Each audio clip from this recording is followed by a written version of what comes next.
नमस्कार दोस्तों, स्वागत है आप सभी का द लर्निंग कैपिटल के डेली करंट अफेयर शो में, जिसमें हम रूबरू होते हैं देश और दुनिया की तमाम वो खबरें जो एग्जाम के पॉइंट ऑफ व्यू से बेहद महत्वपूर्ण है।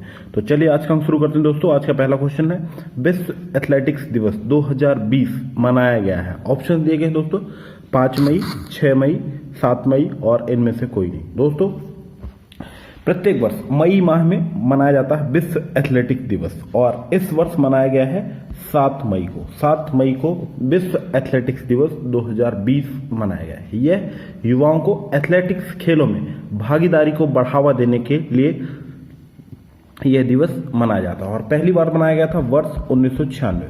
वर्ष 1996 से यह दिवस मनाया जा रहा है। और ये किसके द्वारा आयोजित किया जाता है दोस्तों? ये आयोजित किया जाता है IAAF, international association of athletics federation.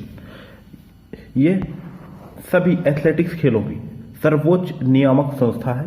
इसकी स्थापना दोस्तों वर्ष 1912 में IAAF की 1912 में। हेडक्वार्टर है मोनाको में, और वर्तमान में इसके जो प्रेसिडेंट है सेबेस्टियन को वर्तमान में IAAF के प्रेसिडेंट है। नेक्स्ट क्वेश्चन देखते दोस्तों। नेक्स्ट क्वेश्चन है, हाल ही में मुस्तफा अल कदीमी किस देश के प्रधानमंत्री चुने गए हैं? ऑप्शन दिए गए दोस्तों, ईरान, इराक, सीरिया और मिस्र। हाल ही में मुस्तफा अल कदीमी पश्चिमी एशिया में स्थित देश इराक के प्रधानमंत्री चुने गए हैं। मुस्तफा अल कदीमी, इन्होंने आदिल अब्दुल मेहदी का स्थान लिया है। किसका? आदिल अब्दुल मेहदी का स्थान लिया। इराक के बारे में बात कर लेते हैं दोस्तों। इराक पश्चिमी एशिया में स्थित देश है। इराक की राजधानी है बगदाद। करेंसी है इराकी दिनार यहां की करेंसी है। ईरान की राजधानी दोस्तों तेहरान, सीरिया की राजधानी दमिश्क और मिस्र की राजधानी है काहिरा। नेक्स्ट क्वेश्चन देखिए दोस्तों। नेक्स्ट क्वेश्चन है, हाल ही में किसे लोक लेखा समिति के अध्यक्ष के रूप में चुना गया है? Public accounts committee. ऑप्शन दिए गए दोस्तों, शशि थरूर, सोनिया गांधी, अधीर रंजन चौधरी और मल्लिकार्जुन खड़गे। दोस्तों, हाल ही में PAC लोक लेखा समिति के अध्यक्ष के रूप में चुना गया है कांग्रेस नेता अधीर रंजन चौधरी को। अधीर रंजन चौधरी PAC के पब्लिक अकाउंट्स कमेटी के चेयरमैन चुने गए हैं। दोस्तों, आपको बता दें कि वर्ष 1969 में मीनू मसानी जब PAC के चेयरमैन बने और लोकसभा में विपक्ष के नेता थे, तब से ऐसी परंपरा रही है कि विपक्ष का नेता ही PAC का अध्यक्ष चुना जाता। और हाल ही में अधीर रंजन चौधरी को पुनः निर्वाचित किया। पहले भी यही थे और फिर से इनको निर्वाचित कर दिया गया है। दोस्तों, PAC पे बात कर ले हम। PAC क्या होता है? PAC संसद की एक महत्वपूर्ण समिति है। यह CAG के द्वारा दिए गए लेखा परीक्षण प्रतिवेदनों की जांच करती है, यानी वित्तीय नियंत्रण स्थापित करती है संसद पे। इसमें कुल सदस्य होते हैं PAC में 22 सदस्य होते हैं, जिसमें 15 लोकसभा से आते हैं और 7 आते हैं राज्यसभा से। शशि थरूर कांग्रेस नेता है, सोनिया गांधी कांग्रेस प्रेसिडेंट है और मल्लिकार्जुन खड़गे पिछली सरकार में लोकसभा में कांग्रेस के नेता थे। मल्लिकार्जुन खड़गे पूर्व रेल मंत्री। नेक्स्ट क्वेश्चन देखते दोस्तों। नेक्स्ट क्वेश्चन है,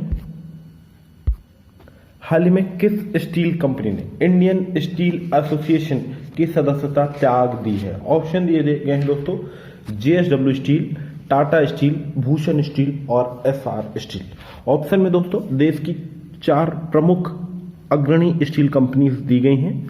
तो हाल ही में टाटा स्टील ने, टाटा समूह की टाटा स्टील कंपनी ने इंडियन स्टील एसोसिएशन की सदस्यता त्याग दी है। नेक्स्ट क्वेश्चन देखते हैं दोस्तों। नेक्स्ट क्वेश्चन है, हाल ही में सुरक्षित दादा दादी और नाना नानी अभियान किसके द्वारा प्रारंभ किया गया है? ऑप्शन दिए गए दोस्तों, महिला एवं बाल विकास मंत्रालय, स्वास्थ्य एवं परिवार कल्याण मंत्रालय, नीति आयोग और इनमें से कोई नहीं। दोस्तों, हाल ही में नीति आयोग के द्वारा, national institute of transforming India, NITI Aayog के द्वारा, national institute of transforming India के द्वारा कोरोना वायरस डिसीज 2019 के मद्देनजर वरिष्ठ नागरिकों के स्वास्थ्य और जीवन शैली के विभिन्न पहलुओं के बारे में जागरूकता पैदा करने के लिए यह अभियान चलाया गया है नीति आयोग के द्वारा। और इसमें सहयोग कौन करेगा? पिरामल फाउंडेशन नीति आयोग को सहयोग करेगा। नीति आयोग की बात करें दोस्तों तो यह भारत सरकार की एक सलाहदात्री संस्था है। 1950 से इसके पहले होता था प्लानिंग कमीशन को चेंज करके बनाया गया नीति आयोग वर्ष 2014 में, यानी इसकी स्थापना हुई वर्ष 2014। इसके जो पदेन अध्यक्ष होते हैं वो होते हैं भारत के प्रधानमंत्री, यानी अभी नीति आयोग के जो चेयरमैन हैं, अध्यक्ष हैं, वो हैं श्री नरेंद्र मोदी। और उपाध्यक्ष हैं श्री राजीव कुमार, जो आपको तस्वीर में दिख रहे हैं, राजीव कुमार। महिला एवं बाल विकास मंत्रालय भारत सरकार है, श्रीमती स्मृति ईरानी। और स्वास्थ्य एवं परिवार कल्याण मंत्री हैं डॉक्टर हर्षवर्धन। नेक्स्ट क्वेश्चन देखिए दोस्तों। नेक्स्ट क्वेश्चन है, हाल ही में पीएनबी हाउसिंग फाइनेंस ने पुनः उपयोगी रीयूजेबल सुरक्षा उपकरण पर्सनल प्रोटेक्टिव इक्विपमेंट निर्माण के लिए किसके साथ समझौता किया है? ऑप्शन दिए गए दोस्तों, IIT Delhi, IIT Mumbai, IIT Delhi, IIT Roorkee और आईआईटी खड़गपुर। दोस्तों, Punjab national bank housing finance ने रीयूजेबल पर्सनल प्रोटेक्टिव उपकरण इक्विपमेंट पीपीई निर्माण के लिए, जिनमें मास्क वगैरह शामिल होंगे, आईआईटी दिल्ली तकनीकी सहायता के लिए इंडियन इंस्टीट्यूट ऑफ दिल्ली भारतीय प्रौद्योगिकी संस्थान दिल्ली के साथ समझौता किया है। भारतीय प्रौद्योगिकी संस्थान दिल्ली की स्थापना हुई थी दोस्तों वर्ष 1961 में, और वर्तमान में इसके जो डायरेक्टर हैं वी रामगोपाल राव, वर्तमान में निदेशक हैं आईआईटी दिल्ली के। नेक्स्ट क्वेश्चन देखते हैं दोस्तों। नेक्स्ट क्वेश्चन है, हाल ही में किसे श्रम ब्यूरो महानिदेशक चुना गया? Director general of labour bureau. Option दिए गए दोस्तों, संतोष गंगवार, प्रमोद अग्रवाल, गुरदीप सिंह और डीपीएस नेगी। तो हाल ही में डीपीएस नेगी को श्रम ब्यूरो महानिदेशक director general of labours bureau का चुना गया है, डीपीएस नेगी को। बात करते हैं दोस्तों श्रम ब्यूरो होता क्या है? श्रम ब्यूरो श्रम मंत्रालय भारत सरकार के अधीन कार्य करने वाली संस्था है जो कामगार, मजदूर, रोजगार, खुदरा महंगाई दर संबंधी डेटा एकत्रित कर उनकी विवेचना करता है। Labour bureau. संतोष गंगवार श्रम मंत्री हैं भारत सरकार में, लेबर मिनिस्टर हैं संतोष गंगवार। प्रमोद अग्रवाल की बात करें तो CIL कोल इंडिया लिमिटेड के चेयरमैन हैं। Gurdeep Agarwal NTPC national thermal power corporation limited के चेयरमैन। नेक्स्ट क्वेश्चन देखते हैं दोस्तों। नेक्स्ट क्वेश्चन है, हाल ही में the life of a Kargil hero जीवनी किसके जीवन पर आधारित है? ऑप्शन दिए गए दोस्तों, कैप्टन विक्रम बत्रा, कैप्टन विजयकांत थापर और कर्नल VN थापर, या डी इनमें से कोई नहीं। दोस्तों, यह पुस्तक जीवनी लिखी गई है कैप्टन विजयकांत थापर पे। इसका पूरा नाम है Vijayant at Kargil the life of a Kargil hero. यह पुस्तक लिखी गई है, ई बुक लॉन्च होने वाली है कर्नल VN थापर के द्वारा, जो कैप्टन विजयकांत थापर के पिता हैं। उन्होंने अपने बेटे की जीवनी लिखी है। कैप्टन विजयकांत थापर कारगिल युद्ध 2019 में शहीद होने वाले कैप्टन में शामिल थे। कैप्टन विक्रम बत्रा भी इसमें शामिल थे, और हाल ही में इनकी जीवनी लिखी गई है कैप्टन विजयकांत थापर की। कैप्टन विक्रम बत्रा का बात करें तो इनका स्लोगन काफी प्रसिद्ध चर्चा में है, ये दिल मांगे मोर। कैप्टन विक्रम बत्रा जब ये शहीद हुए थे दोस्तों मात्र 22 वर्ष के थे captain Vijaykant Thapar. Next question दोस्तों। नेक्स्ट क्वेश्चन है, हाल ही में किसे नैनो साइंस एंड टेक्नोलॉजी में युवा करियर पुरस्कार दिया गया। ऑप्शन दिए गए हैं दोस्तों, प्रोफेसर सौरभ लोढ़ा, वी राम गोपाल राव, सुभाषीष चौधरी और अनुराग कुमार।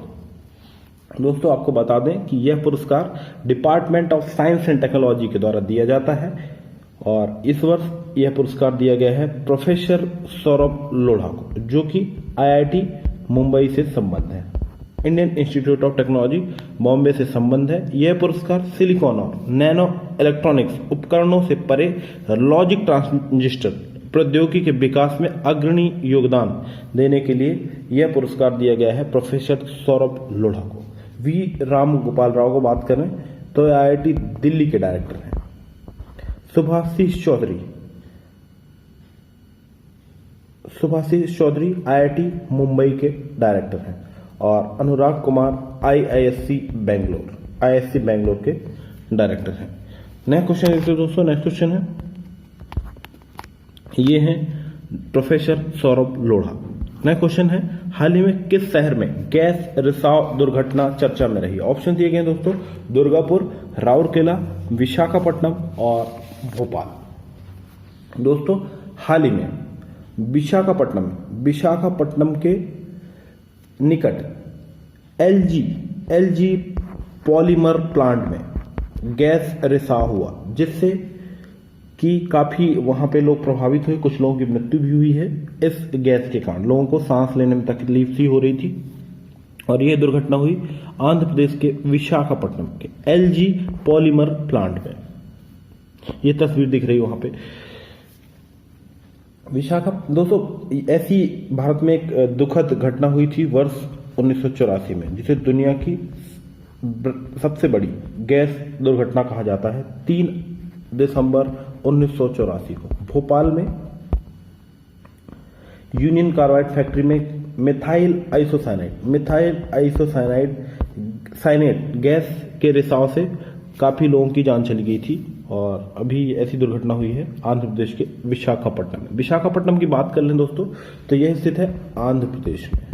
आंध्र प्रदेश के सीएम है श्री जगन मोहन रेड्डी और आंध्र प्रदेश में 3 राजधानियां बनाई गई। कौन कौन सी राजधानी बनाई गई दोस्तों? एक है विशाखापट्टनम, दूसरी है कुर्नूल और तीसरी है अमरावती। और अमरावती में देश का 25वां हाई कोर्ट स्थापित किया गया है। नेक्स्ट क्वेश्चन देखिए दोस्तों। नेक्स्ट क्वेश्चन है, हाल ही में किस राज्य सरकार ने निकाह योजना लॉन्च की है? ऑप्शन दिए गए दोस्तों, पंजाब, हिमाचल प्रदेश, दिल्ली और राजस्थान। तो निकाह योजना लॉन्च की है हिमाचल प्रदेश राज्य सरकार ने। यह देश के अन्य हिस्सों से राज्य में आने वाले लोगों के परिवारों के सदस्यों को जागरूक तथा शिक्षित करेगी। किससे संबंधित? कोविड-19 से संबंधित, कोरोना वायरस को लेकर शिक्षित किया जाएगा। जो लोग देश के दूसरे हिस्सों में फंसे हुए हैं और वो हिमाचल प्रदेश में लौट के आएंगे तो उनको कैसे होम क्वारंटाइन रखना है, अपने आप को लोगों से अलग रखना है, इस पर जागरूकता करेगी निगाह योजना। और यह योजना लागू की है हिमाचल प्रदेश राज्य सरकार ने। हिमाचल प्रदेश की बात करें दोस्तों तो हिमाचल प्रदेश की राजधानी है शिमला और ग्रीष्मकालीन राजधानी है धर्मशाला। और यहाँ के सीएम है जयराम ठाकुर, तस्वीर पे दिख रहे हैं। और गवर्नर है श्री बंडारू दत्तात्रेय। यहाँ पे प्रसिद्ध नेशनल पार्क हैं जो एग्जाम से पूछे जाते हैं, उन पे एक नजर डालते हैं दोस्तों। Pin valley national park, Simbalbara national park, Simbalbara national park, Khirganga national park तथा ग्रेट हिमालय जैसे प्रसिद्ध नेशनल पार्क हैं हिमाचल प्रदेश में। दोस्तों आप डेली करंट अफेयर के पीडीएफ नीचे लिंक पे जाकर डाउनलोड कर सकते हैं। आज का वीडियो आपको कैसा लगा कमेंट बॉक्स पर जाकर अपने अमूल्य सुझाव देना बिल्कुल ना भूलें। यदि आपने चैनल को अभी तक सब्सक्राइब नहीं किया तो चैनल को शीघ्र ही सब्सक्राइब कर लें तथा आने वाले समस्त वीडियो से अपडेट रहने के लिए बेल आइकन को दबाएं। धन्यवाद।